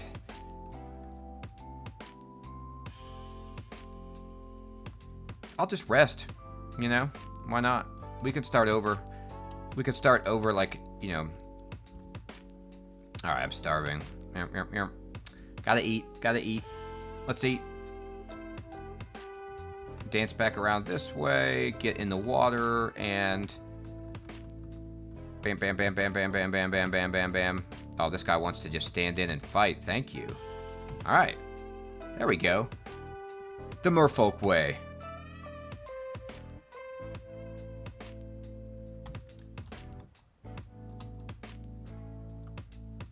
Alright. Let's see what's down. Okay. Alright, I'm gonna give myself a Spectral Weapon and a Shroud. Or try to, and then just fight from here. Alright, that's a lot of these guys. You know what it's time for? Yeah. Oh god. Apocalypse just happened. That was, I mean, it's obviously overkill, but just funny. Alright.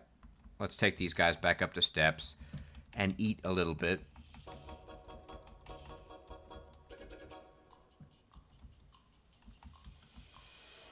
Alright, let me just check in with my skills to see how badly they have been drained. Pretty big, but let's get some experience. It'll be alright. We're no longer exhausted. Oh, okay. Boy, this party just keeps continuing. Alright, let's stare dance these wolves and fight. Okay, rest. Yeah. I might just hit it again here with these death yaks to see what they think about it. I don't want to drain myself too profoundly, but it's very tempting to spam that. Not spam, but use it. The fact that it doesn't cost piety is tremendous. I mean, how could it with Rue, given, you know, his sacrifices, but still. Very nice. Alright, I'm gonna shroud up, or try to, there we go. And anything else I want to use? Not really. I'll step down. Yep, that's awful. And I'll step up. And yeah, I mean, like, all of those things if you can survive the sacrifices long enough to do it, you are in Fat City. All right, here we go. Hey, everybody, it's my favorite spot.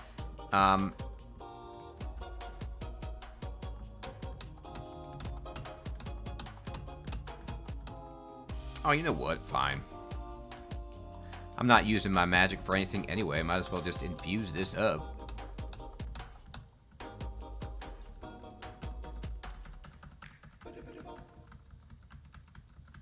Deep water is your friend if you're from the ocean. Let me tell you. All right. Yep, you're out. You're out. Oh, okay. Here we go, buddy.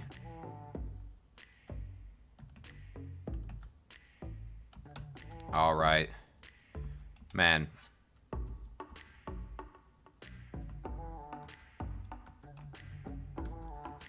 He's running. He's onto it. He's onto me. Oh, but he's back. He's like, no, you don't boomerang me. Don't do it. You killed my uncle with that boomerang. I had to. It was him or me. I'm sure you understand. Always in the water with me. Come on in, Biddy. Get that fur wet. Okay. So the draining is almost gone from killing all those death yaks. Here's another death yak. Let's just go one at a time. Mano y mano. Death mech. And by mano y mano, I mean I'm going to have my Spectral Weapon, so it's 2-on-1. Not really fair, but I just wanted you to know. See, this is the difference. Like, when we first started tonight, Death Yak was wrecking me up close. Now, with my large shield, and my shield skill up to 22, or my SH up to 22, and this big old armor class, bigger hit point pool, I'm a little tankier, and I can just fight that guy, and have my Spectral Weapon just pour on the DPS. Pretty nice. Oh, okay, this guy wants to do ice damage from far away. Now, you know, that's... Oh, okay, yeah, we got some people who are using cloud-based elemental damage that I don't really want to see, so I'm just going to go up the steps and rest. And then I'll put my shroud on and step down and bring up one guy. Just fight this guy, mano y mano. I can eat him, so that's fantastic. And I'm going to shroud up again. No, cast it. Cast shroud, trust me. Here's a question. I was thinking about setting some macros for spellcasting. Like, I usually set the macros to, like, numbers 1, 2, and 3 for just, like, you know, Z, A, B, Z, A, C, stuff like that. Can you cast more than one spell with one macro, or is it only one per macro? Do you guys know about that?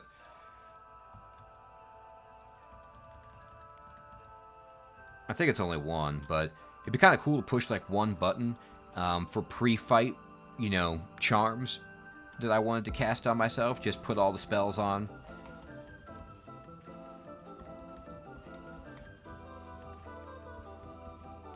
Uh-oh, we got a scroll. We got an unidentified scroll. All right, so the safe thing to do is to go up to the previous floor, read this baby, and it's immolation. So, yep. I'm gonna take a look. Here's the scrolls that we know. What scrolls do we not know? Where are we at? Okay, we got 4 scrolls. So next unidentified scroll is a 25% chance to be acquirement. Brand weapon is also pretty sweet. And so because of that, I'm actually not going to blind read any more scrolls because I don't want to waste a brand weapon. If I find a demon trident, I'm going to want to put a brand on that baby. So, I'll just hang around. Let's fight in the water, guys. You mind? You don't like it, do you? Just a death pool. Alright. I'll just stay in the water. Oh, you... Yeah, the Steam guy's like, please stand in the water. Alright. Fine. Alright. Let's see here. Let's continue exploring. Yep, that's about right. Let's get in the water, but let's just try to fight fewer of these guys at the same time. So I'm just waiting. Come on. Alright, whatever. Iguana Man, you're dead. Swamp Dragon. Alright, there's a Swamp Dragon. Oh my god. That is the... Okay, we're out. Fire Dragon is no good. I'm vulnerable to fire at the moment.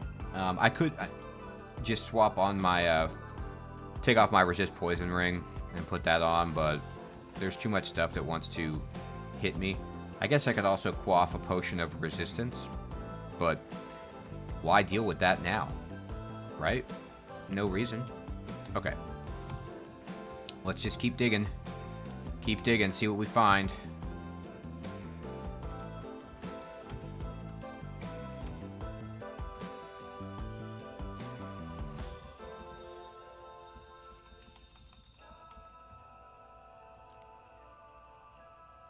Oh. Look at all this. Alright, let's get my weapon out. And just see how this goes. Oh, big old Hydra. 7-header. Alright. So he's been slowed down by Rue. So let's get a weapon out. And then hit him. And then hit him. And... Ah, my Spectral Weapon got killed. Okay. How am I doing on wand charges? Not tremendous. Okay, so I'm going to Shroud. There we go. And I'm going to fight. Here he comes back. I'm going to try to bring out my Spectral Weapon again. And I'm going to hit the Hydra through this bear. See, so this is like a nice moment of using lesser enemies to shield you from a 7-headed Hydra and then evoking through him to kill the Hydra. Like the greater threat there. And then now we can just clean up these bears, these black bears, right? So that is a great showcase of a reach weapon with a spectral weapon. And probably why Mr. Snackman was advocating for this kind of cheese. I love cheese in this game. And the reason I love cheese... I mean, I love cheese in real life. But I love cheese in this game because I feel like this game, just from the outset, is... like, it's not cheating me, but it's so damn hard that it feels like it to me. And so, oh, Hellhound puffing flames at me. That's... So if I can get any kind of advantage in this game, I take it. Now, of course, that affords me the opportunity, if I so choose, to somehow sadistically increase the challenge of the game. Then I can start as one of the disadvantaged backgrounds or races, you know, more the races than the backgrounds, but oh no, hit this guy. Let's just kill this Hydra. Yep, kill these bears. Getting testy.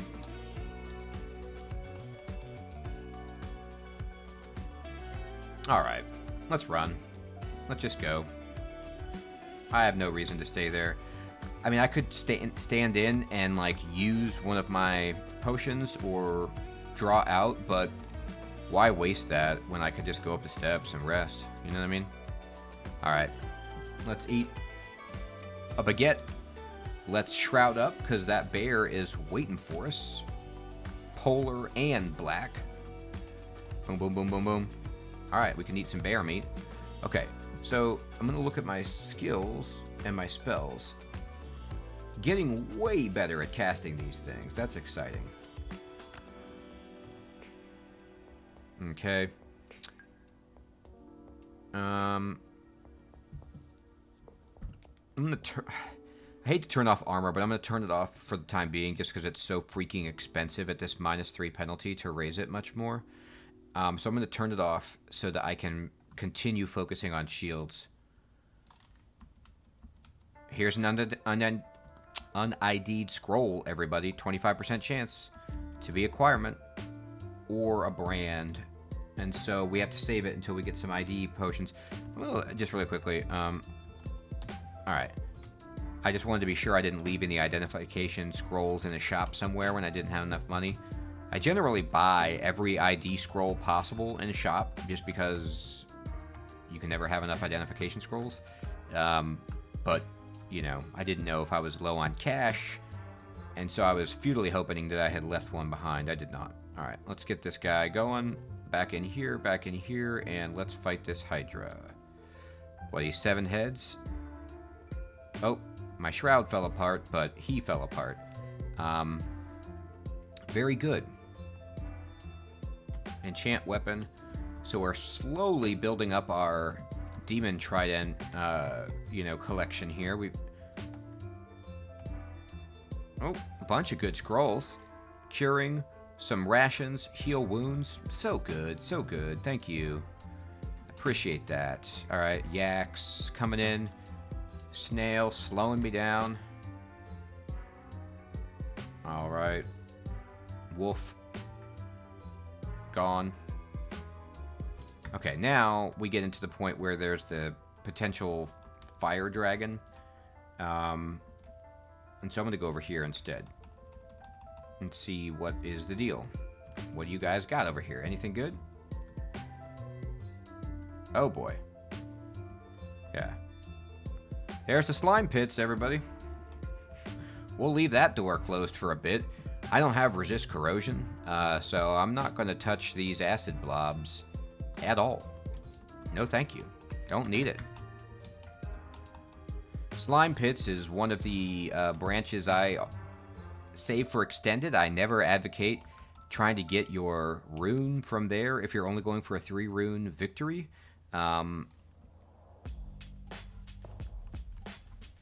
The royal jelly is no joke. Okay. Let's get my weapon in here and just kind of gather up the experience. Get that shield skill going. Oh, okay, we got a bunch of fire guys. Alright, that's no fun. Alright, let's get better positioning this time, and let's kill this flame man. This guy, this guy, this guy, and then this guy. Okay. Yep. Dead. Everybody's dead. We got a pool of dead people. Actually, dead dogs, like dead hellhounds and things, but that's fine. Pick up. There's a lot here. We'll get this protection from fire ring just in case we need to double up on that. I could really go for... I know I'm being greedy, but I can't help but be greedy in this game. An artifact piece of jewelry that had multiple resistances on it. Here's a box of beasts. That's fine. Save that for later.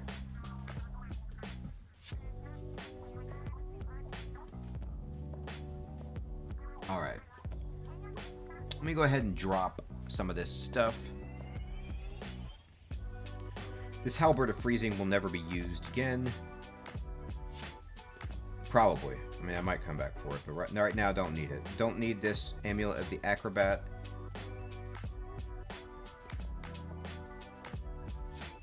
Don't need the amulet of faith. I'm not gonna bother with these darts. Alright, I just don't want to have... My inventory was getting a little bit crowded.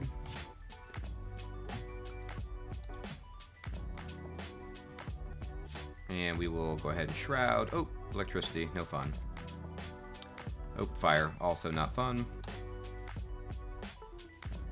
Yeah, I agree with you, man. I mean, the halberd, like, why would I ever want to de-equip this large shield? Probably not. Okay, so I'm going to take off poison. This is going to take some turns, but I'm just going to get my fire resistance online so that I don't get annihilated here by these 3 hellhounds. Now, it's worth mentioning that I do have a holy branded Trident, so it's doing extra damage to these dudes, the hellhounds, because the shiny one, you know, doesn't like things from hell. Oh, you silly electrical guy. Just bouncing his electricity off the walls and depleting my health. Alright. Okay. So,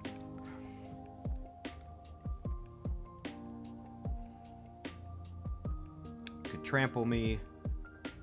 And he has Poisonous Cloud. So all of those things are annoying.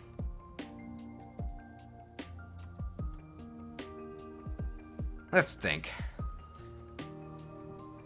I want to get this treasure. I want to get the experience from these dragons. But I need to do this smartly. I gotta have resist poison on for the swamp dragon, but I also have to have fire resistance for the fire dragon. I don't like to take off a +5 ring of protection.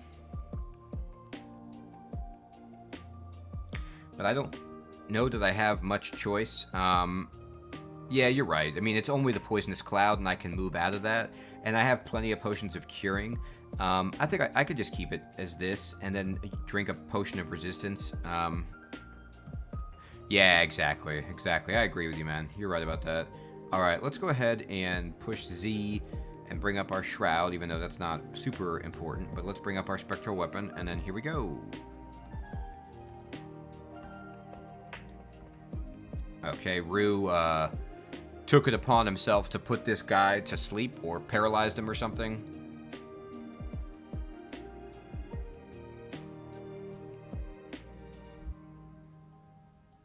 He's in bad shape.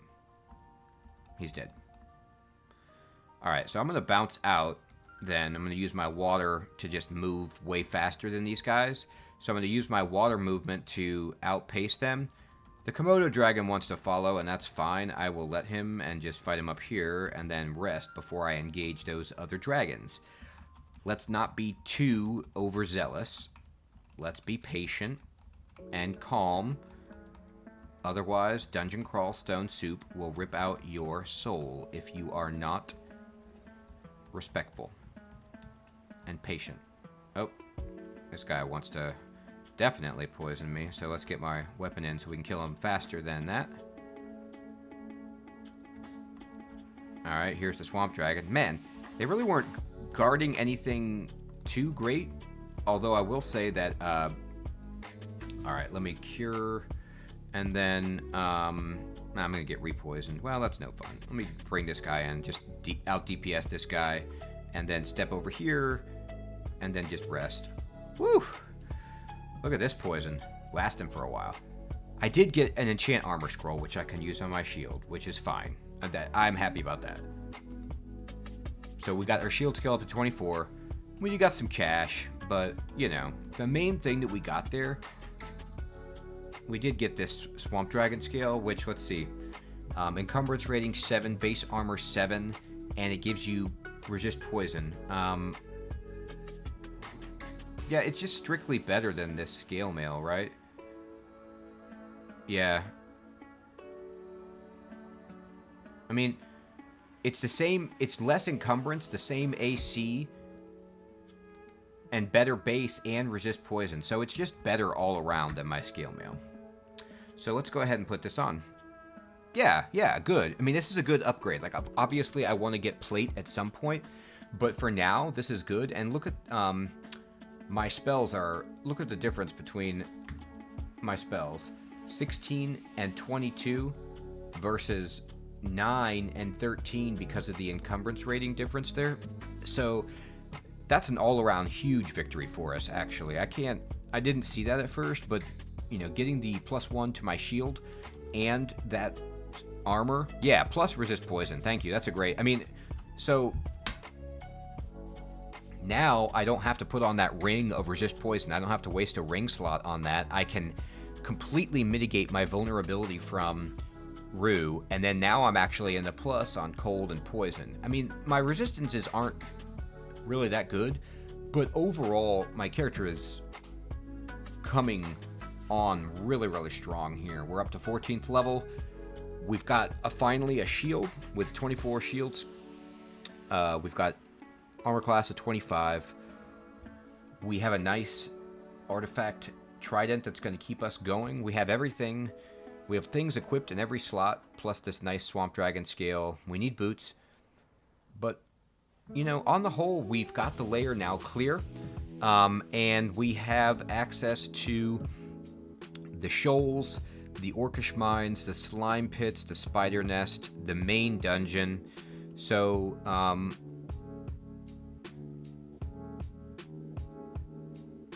Yeah. So you get +5 from the amulet of reflection that I have, and then my shield skill itself is all the way up to 7.8 from 0 where it started. And so that, combined with the fact that I've gotten 2 enchant armor scrolls on this large shield since I put it on, brings it all the way up to 24. So, I mean, that is nothing to sneeze at. It's actually quite awesome. So I'm feeling really good. Lair's clear. I think tomorrow I'm going to go over to... I'm going to clear some more of the main dungeon, I think. Maybe try to clear up to the depths. And then go to the Orcish Mines, most probably, and tool around there. I could maybe scum out the first floor of the shoals if I want to. But for the most part, feel good. So, everybody, I need to sleep. It's been a pleasure having everybody here. I've been getting a lot of good advice, and this is the thing. It's just like, I'm trying to present this content so that people can, you know, get exposure to the game, get exposure to advice from, you know, good players in the community, so that everyone can get better and enjoy this game. Because trust me, at least for me, my enjoyment went way up when I actually started making progress. You know, getting a rune, getting to the orb, things like that, hitting those milestones. So hopefully you can get there. If you have any questions, head on over to, you know, the Discord for Dungeon Crawl, or the Reddit, or you can post a question in the comments to these YouTube videos, or just DM me. Otherwise, everybody, thanks again for watching. I will be on tomorrow night. Have a good night, everybody. Peace.